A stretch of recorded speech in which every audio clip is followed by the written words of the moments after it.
guerre du Péloponnèse.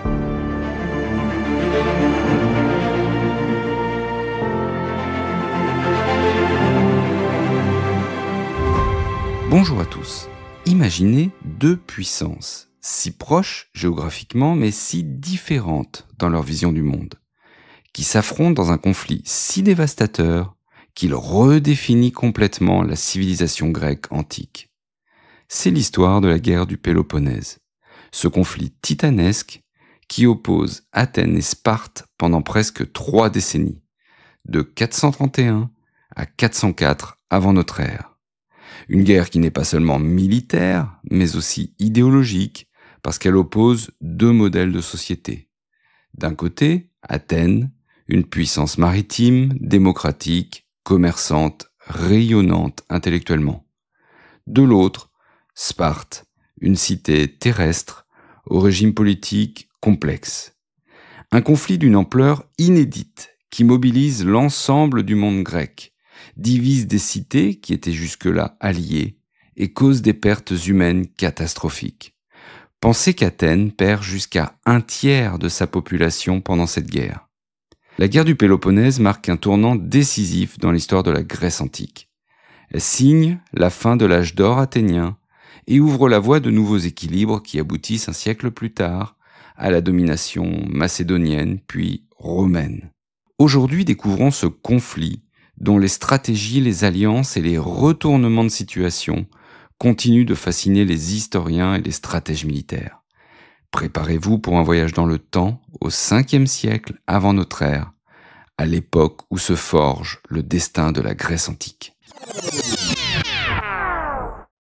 Rappelons d'abord que les Grecs de l'Antiquité vivent dans des cités. Alors ce ne sont pas seulement des villes, mais des communautés humaines qui vivent sur un territoire, composé en effet d'une ville, mais aussi, et c'est important, de son territoire rural tout autour. Les cités peuvent être modestes ou très puissantes. Le territoire de la cité d'Athènes, que l'on appelle l'Attique, fait 60 km de long et représente 2600 km², soit la superficie de l'île de la Réunion ou d'un petit département français. Chaque cité est indépendante, a ses propres institutions, ses propres lois, ses propres soldats, généralement ses citoyens. Les cités grecques sont souvent en guerre les unes contre les autres pour s'agrandir ou pour dominer. Entre 490 et 479 avant notre ère, les Grecs sont confrontés à un péril immense, le puissant empire perse. Et face à cette menace existentielle, elles font quelque chose qui est rare chez elles s'unissent. Athènes et Sparte, malgré leurs différences, combattent côte à côte. Et après la victoire contre les Perses, les deux cités dominent le monde grec. Mais leurs chemins divergent rapidement. Athènes, sous la direction de Périclès, développe sa puissance maritime. Elle crée, en 478 avant notre ère, la Ligue de Délos, une alliance militaire et commerciale qui réunit une centaine de cités grecques. Officiellement, cette alliance vise à unir les cités pour poursuivre la lutte contre les Perses. Mais rapidement, Athènes la transforme en un véritable empire qu'elle contrôle d'une main de fer. Les cités membres de la Ligue doivent verser chaque année à Athènes un tribut, c'est-à-dire de l'argent, des métaux précieux ou des navires de guerre. Et très vite, Athènes utilise cet argent non seulement pour la défense commune, mais surtout pour financer ses propres projets, comme la reconstruction de l'Acropole. Le trésor de la Ligue, qui était initialement conservé sur un sanctuaire, sur l'île de Délos, d'où son nom, est même transféré à Athènes en 454 avant notre ère. Claire, Athènes pique dans la caisse, quoi. Et quand des cités comme Naxos ou Tassos tentent de quitter la Ligue, Athènes répond par la force et les contraint à rester. En fait, de partenaires, ces cités deviennent des sujets. Et en cas de révolte, la répression peut être brutale. À Samos, en 441-440, les rebelles sont même marqués au fer rouge du symbole de la chouette d'Athéna. En parallèle, et contrairement à ce qu'on imagine souvent, Sparte n'est pas à cette époque la cité dominante qu'on décrit parfois. Elle sort même d'une période assez difficile. Plusieurs de ses alliés lui ont échappé, et en 464, un terrible tremblement de terre a détruit une grande partie de la cité. Ce n'est pas non plus une simple oligarchie militariste. Son régime est un assemblage unique et assez hétéroclite, comprenant une diarchie, c'est-à-dire il y a 2 familles royales qui règnent simultanément, des institutions démocratiques avec une assemblée, et effectivement certains éléments oligarchiques à travers des magistratures qui sont accessibles à un nombre limité de personnes. C'est ce que ça veut dire en grec, oligarchie, un petit nombre commande. Alors Sparte observe avec méfiance la montée en puissance d'Athènes. Elle est de son côté à la tête de la Ligue du Péloponnèse. Alors c'est une alliance beaucoup plus souple qui respecte l'autonomie de ses membres, et on va y trouver principalement des cités du Péloponnèse, cette péninsule du sud de la Grèce actuelle, comme Corinthe ou Mégare. Et donc les tensions entre ces 2 ligues, la Ligue de Délos d'un côté, la Ligue du Péloponnèse de l'autre, s'accumulent au fil des années. En 433 avant notre ère, un conflit éclate entre Corinthe, l'allié de Sparte, et Corcyre, qui est l'actuel Corfou. Et Corcyre va aller chercher le soutien d'Athènes.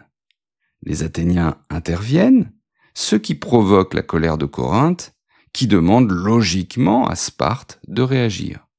Et à cela s'ajoutent les fameux décrets mégariens, par lesquels Athènes interdit aux habitants de la cité de Mégare, d'où le nom décret mégarien, d'accéder aux ports et aux marchés de son empire. En clair, c'est un blocus économique de la cité de Mégare, ce qui va l'étrangler, et évidemment Mégare est une alliée de Sparte. L'historien Thucydide, qui est notre principale source sur ce conflit, et qui a d'ailleurs lui-même participé à cette guerre comme stratège athénien, exprime cela clairement. Je le cite, « La vraie cause de cette guerre, celle qu'on passa le plus sous silence, me paraît être la suivante. C'est que les Athéniens, en accroissant leur puissance, inspirèrent de la crainte aux Lacédémoniens, c'est le nom qu'on donne aux Spartiates, et les contraignirent à la guerre. » Mais les historiens modernes nous invitent à nuancer cette vision. Thucydide, étant athénien, présente peut-être Sparte comme l'agresseur, pour justifier la politique de sa propre cité. En réalité, Sparte se remet à peine de ses difficultés, et elle est surtout poussée à la guerre par ses alliés, notamment Corinthe, qui voient leurs intérêts menacés par l'impérialisme athénien. Et donc, en 431 avant notre ère, après des années de tensions croissantes, l'affrontement devient inévitable. Le roi de Sparte, Archidamos, tente une dernière négociation. Mais les Athéniens, confiants dans leur puissance et suivant les conseils de Périclès, refusent tout compromis. La guerre du Péloponnèse commence. Guerre et sang. Ce qui fait la particularité de cette guerre, c'est qu'elle oppose 2 puissances aux stratégies radicalement différentes. Sparte est une puissance terrestre, avec une armée d'hoplites. Les hoplites, c'est le nom qu'on donne aux combattants à pied de l'époque, ça vient de hoplon, le bouclier rond qu'ils portent. Et donc cette armée d'hoplites est la plus redoutable de Grèce. Ce sont des soldats citoyens, entraînés dès l'enfance dans le cadre d'un système éducatif spartiate, l'agogé, très rude, et donc des soldats quasi invincibles sur un champ de bataille conventionnel. Nous sommes des Spartiates! Athènes, elle, est une puissance maritime, avec la flotte la plus imposante de Méditerranée. Ses trières, comme on nomme les navires de guerre, rapides, manœuvrés par des rameurs expérimentés, dominent les mers et protègent les routes commerciales qui assurent le ravitaillement de la cité. La stratégie de Périclès, qui est le principal responsable politique d'Athènes de l'époque, tient en quelques principes simples mais audacieux. D'abord, éviter le combat terrestre, où Sparte est supérieure. Ensuite, se replier derrière les longs murs qui relient Athènes au port du Pirée. Maintenir la maîtrise des mers pour assurer le ravitaillement. Et enfin, mener des opérations de harcèlement sur les côtes du Péloponnèse. Alors c'est un pari risqué, car il implique d'abandonner la campagne attique aux raids spartiates. Et en effet, chaque année, au printemps, l'armée spartiate envahit l'Attique, donc le territoire de la cité d'Athènes, ravage les récoltes en espérant une sortie des Athéniens. Mais ces derniers, suivant le conseil de Périclès, restent enfermés dans leurs murs. Et pendant les premières années de la guerre, cette stratégie fonctionne plutôt bien. Mais en 430 avant notre ère, un événement inattendu vient tout bouleverser. Une terrible épidémie, probablement du typhus, même si on parlait à l'époque de peste, frappe Athènes. Et la surpopulation dans la cité, qui est due justement à l'afflux des réfugiés de la campagne, favorise la propagation rapide de la maladie. Cette épidémie fait des ravages pendant près de 5 ans, décime peut-être un tiers de la population. Périclès lui-même en est victime en 429 avant notre ère. Et sa mort prive Athènes de son stratège le plus avisé et ouvre surtout une période d'instabilité politique, où on va voir des démagogues, c'est-à-dire des gens qui savent manipuler le peuple en lui disant ce qu'il veut entendre, des démagogues donc comme Cléon qui vont prendre l'ascendant. Alors la guerre continue avec ses lots de batailles et de retournements. En 425 avant notre ère, les Athéniens remportent une victoire significative à Pylos, sur la côte ouest du Péloponnèse, où ils parviennent à capturer près de 300 hoplites spartiates, ce qui est un coup terrible pour une cité qui ne compte que quelques milliers de citoyens à part entière. Alors cet événement, cette capture des hoplites spartiates, est un choc majeur pour eux, puisque les Spartiates sont réputés pour ne jamais se rendre. Le général athénien Démosthène, à ne pas confondre avec l'orateur qui vit un siècle plus tard, utilise une technique innovante en déployant des troupes légères, des archers, des frondeurs, qui harcèlent les hoplites spartiates et les empêchent d'utiliser leur formation habituelle de phalange. Alors cette formation, les Athéniens l'utilisent aussi, comme la plupart des Grecs. Mais les Spartiates maîtrisent vraiment cette formation, qui est une sorte de mur humain. Les soldats se tiennent côte à côte, très serrés. Chacun est protégé par son grand bouclier et armé d'une longue lance. Et ensemble, ils avancent en bloc compact, comme les phalanges de la main, ce qui les rend très difficiles à percer pour l'ennemi. Mais là, pour le coup, la phalange spartiate n'a pas bien fonctionné. Et donc, après la capture des Spartiates à Pylos, Sparte propose la paix. Mais Cléon, le démagogue, devenu influent à Athènes, la refuse. Il réclame des concessions plus importantes.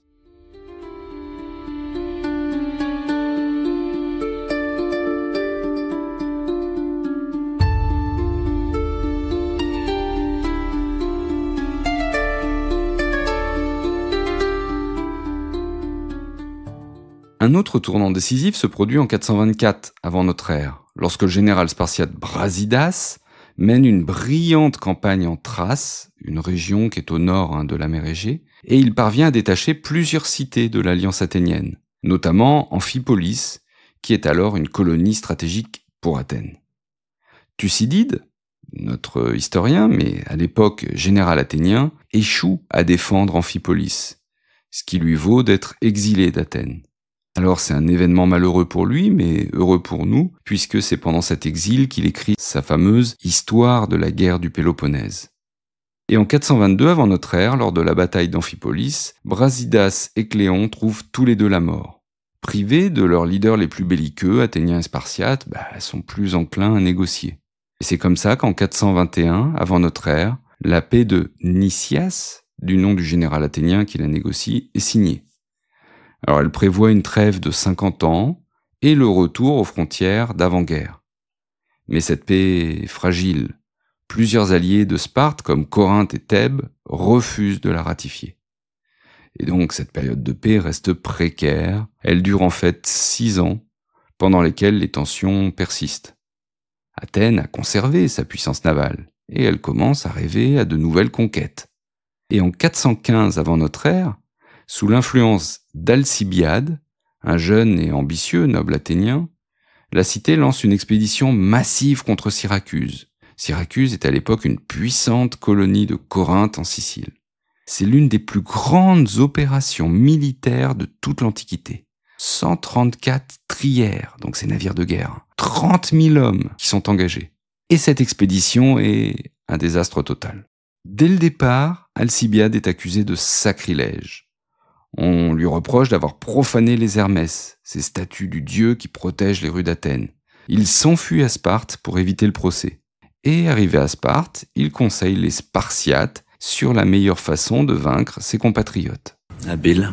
Et sans leur leader charismatique, face à la résistance acharnée des Syracusains, qui sont aidés par Sparte, les Athéniens subissent défaite sur défaite. Et cette expédition se termine en 413 avant notre ère, par un anéantissement presque total des forces athéniennes. Des milliers de soldats athéniens sont faits prisonniers, envoyés dans les carrières de Syracuse, les latomies, où la plupart meurent dans des conditions terribles. Ce désastre marque le début de la phase finale de la guerre. Les Athéniens avaient largement sous-estimé la résistance de Syracuse et surestimé, au contraire, leur propre capacité logistique.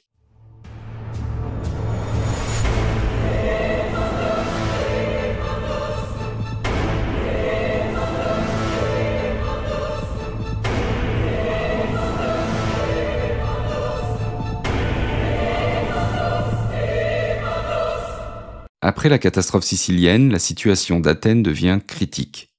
De nombreuses cités saisissent l'occasion et la faiblesse de leur dominatrice pour se rebeller contre la domination d'Athènes. Sparte, qui est désormais conseillée par Alcibiade, adopte une nouvelle stratégie, établir une base permanente en Attique, coupant Athènes de ses ressources agricoles, provoquant la fuite de milliers d'esclaves.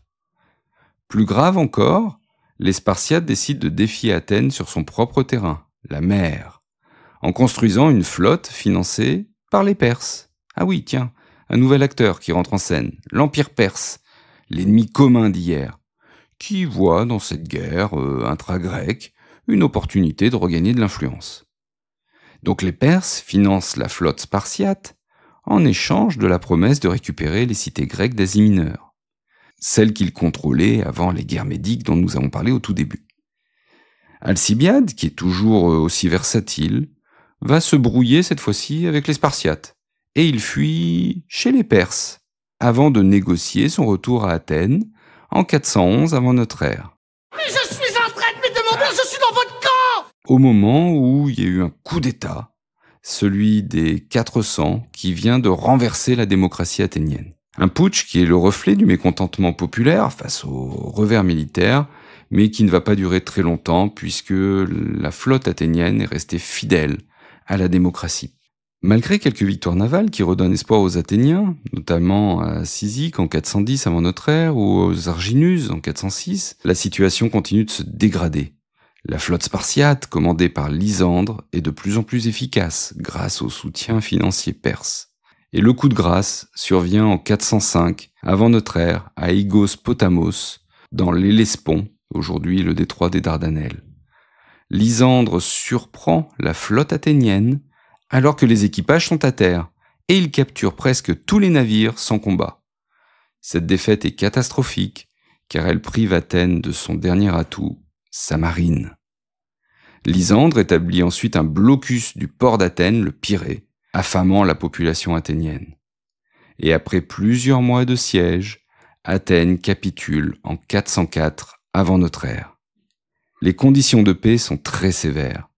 Athènes doit démanteler ses longs murs, symbole de sa puissance, limiter sa flotte à 12 navires et intégrer la Ligue du Péloponnèse. Un gouvernement pro-spartiate, les 30 tyrans, est imposé à la cité.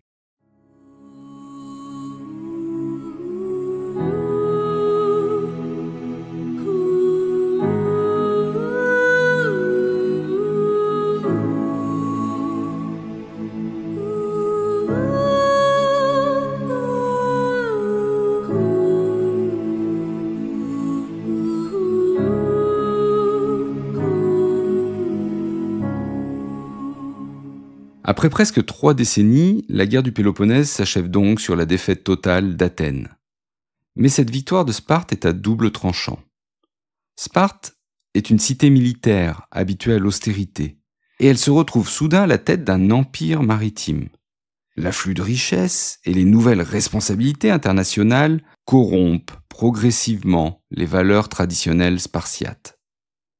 Surtout, et c'est là un paradoxe fascinant, Sparte adopte après sa victoire le modèle impérialiste qu'elle avait combattu. La faction dirigeante abandonne sa traditionnelle politique de partenariats équilibrés pour adopter des méthodes autoritaires. Elle exige des tribus de ses alliés, elle multiplie les interventions militaires. Et à cela s'ajoute une grave crise démographique. Pour éviter le morcellement des héritages, les familles spartiates limitent leur progéniture.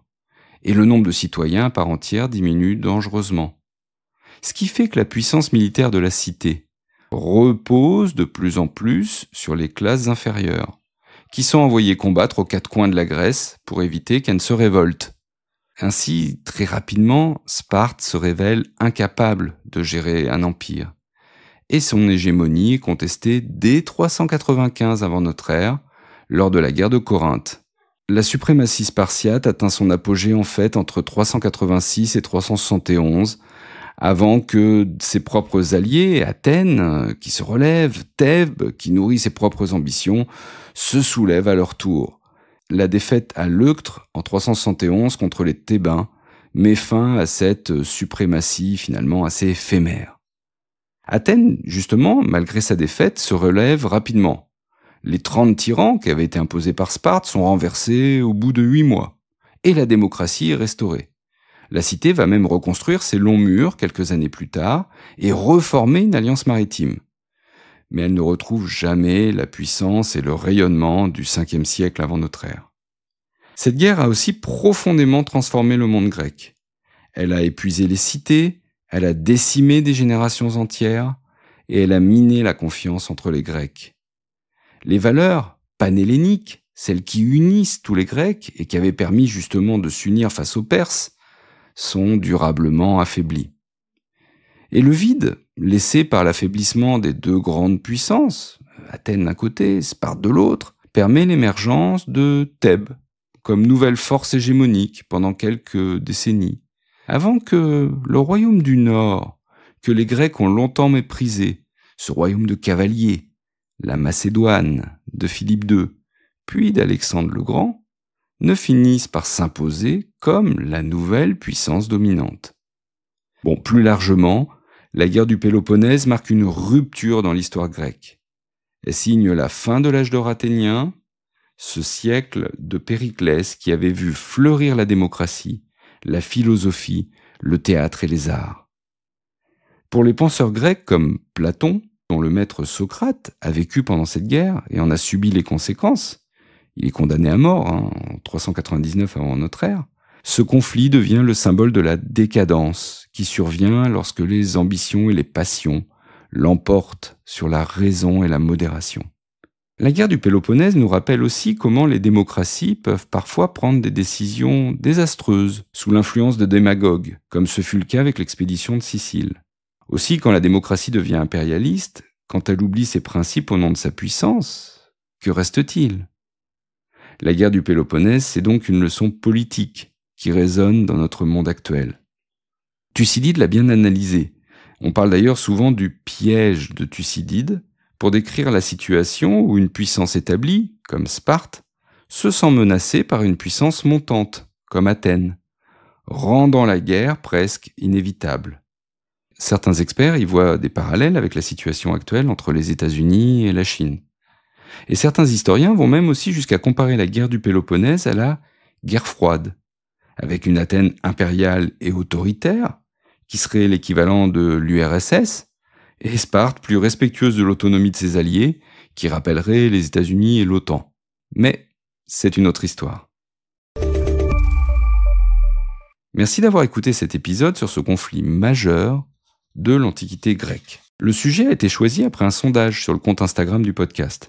N'hésitez pas à vous y abonner pour y retrouver toutes les actualités des informations historiques. Vous trouverez d'ailleurs tous les détails en description. Si vous avez aimé cet épisode, vous pouvez me le dire sur Spotify. La section commentaires est ouverte. Et on se retrouve très bientôt pour une nouvelle page d'histoire.